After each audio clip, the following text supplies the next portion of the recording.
Students, welcome to NCERT पाठशाला। मैं दिव्या केसरवानी। बच्चों, आज हम लोग विभव के बारे में पढ़ेंगे।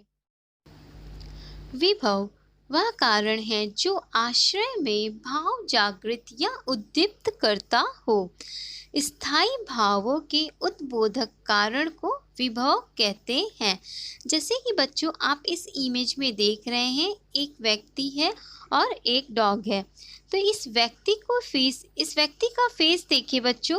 इस व्यक्ति के फेस को देखकर पता चल रहा है कि इसके अंदर एक फीलिंग प्रकट हो रही है। किसके प्रति? डॉग के प्रति। यानी इस व्यक्ति के अंदर जो फीलिंग्स प्रकट हो रही है वो क्या कहलाएंगी? यहाँ पे आश्रय। लेकिन जिसके लिए ये फीलिंग्स प्रकट हो रही हैं वो क्या कहलाएगा? विभव। यानी विभव क्या हुआ? डॉग के लिए। इस व्यक्ति की जो फीलिंग्स है किसके लिए प्रकट हो रही है? डॉग के लिए प्रकट हो रही है। यानी ये जो डॉग है वो क्या कहलाएगा? विभव कहलाएगा। और आश्रय क्या कहलाएगा? ये व्यक्ति, क्योंकि व्यक्ति के अंदर ये फीलिंग्स आ रही है ना। तो जो प्रेम है, जो भाव है, वो कहाँ से प्रकट हो रहा है? व्यक्ति के अंदर से प्रकट हो रहा है। किसके लिए प्रकट हो रहा है? डॉग के लिए प्रकट हो रहा है। तो बच्चों, समझ में आ रहा है ना आपको? यहाँ पे आश्रय क्या है? व्यक्ति है। और विभव क्या है? डॉग है। Okay, next. विभव के प्रकार। विभव दो प्रकार के होते हैं। पहला है आलंबन विभव, दूसरा है उद्दीपन विभव। बच्चों, सबसे पहले हम लोग आलंबन विभव के बारे में पढ़ेंगे। आलंबन विभव जिसका आलंबन या सहारा पाकर स्थायी भाव जागते हैं, आलंबन विभव कहलाते हैं। जैसे कि बच्चों, हम लोग स्थायी भाव पढ़े हैं, जैसे रति, प्रेम, हास, क्रोध, ये सारे स्थायी भाव हैं। हम लोग इस इमेज में देख रहे हैं, यह व्यक्ति है, इसके अंदर जो प्रेम की भावना, जो रति की भावना प्रकट हो रही है वो किसके कारण हो रही है? किसका सहारा ले रही है? इस व्यक्ति का सहारा ले रही है ना। तो ये व्यक्ति क्या कहलाएगा? आलंबन विभव कहलाएगा।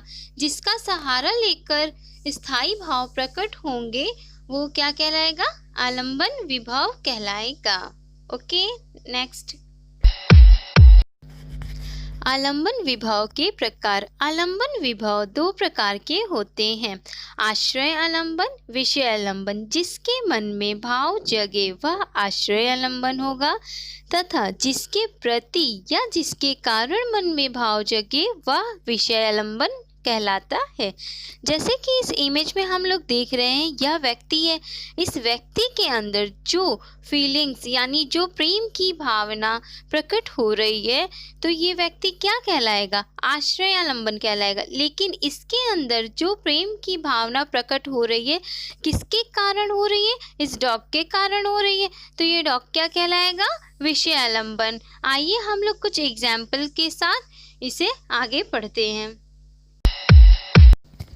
उदाहरण, यदि राम के मन में सीता के प्रति प्रेम का भाव जगता है तो राम आश्रय होंगे और सीता विषय होंगी।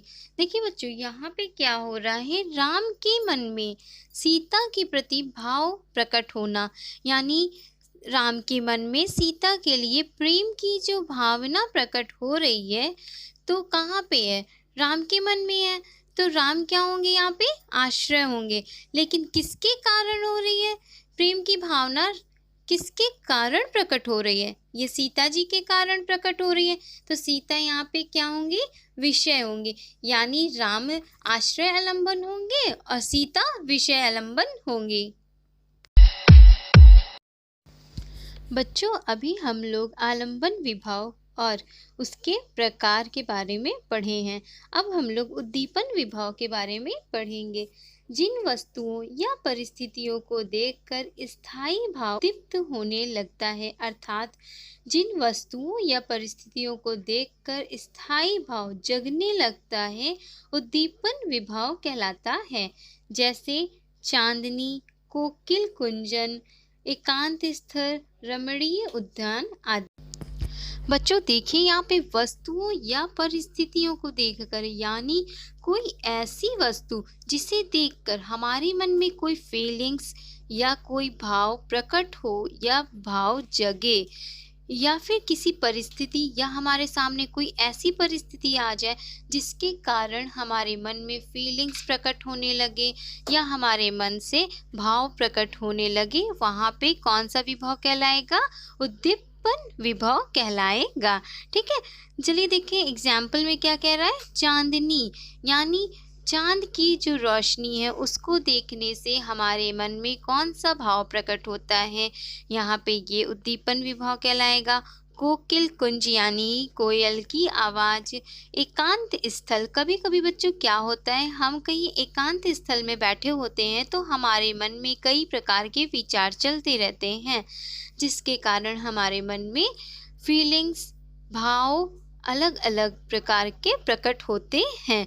रमणीक उद्यान यानी सुंदर बगीचा। अगर हम सुंदर बगीचे में बैठते हैं तो वहाँ पे अलग फीलिंग्स आते हैं, वहाँ पे अलग भाव हमें देखने को मिलता है, अलग भाव प्रकट होते हैं। ठीक है बच्चों, देखिए बच्चों आज हम लोग यहाँ उद्दीपन विभाव तक पढ़े हैं। नेक्स्ट क्लास में हम लोग अनुभाव पढ़ेंगे। Thank you for watching my video.